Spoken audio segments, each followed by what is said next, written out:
Le trouble des mémoires, les dysomnésies, ne fait absolument pas partie des troubles neurodéveloppementaux. C'est un oubli et c'est une erreur, puisque parmi les fonctions cognitives, les fonctions mnésiques peuvent être elles aussi déficitaires. On distingue deux types de mémoire très utiles et très sollicitées en classe.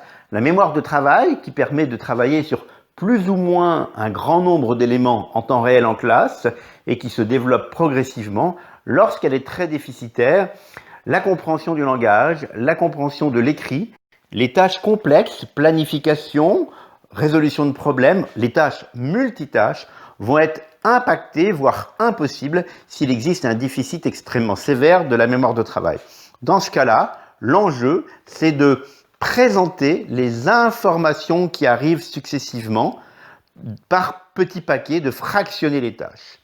La mémoire définitive, qui peut présenter une pathologie de type trouble neurodéveloppemental, avec soit l'impossibilité de stocker, mais le plus souvent l'impossibilité de retrouver les données. On pense par exemple au manque du mot.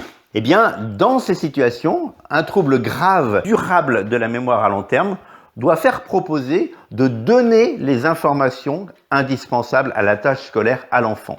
On peut décider que l'enfant doit mémoriser certaines données, des données académiques indispensables en classe, mais à ce moment-là, il faudra s'entendre avec l'enseignant pour que ces données à mémoriser soient peu nombreuses, puisque c'est justement le trouble que présente l'enfant. Il ne peut pas mémoriser ou retrouver les données qu'il a mémorisées.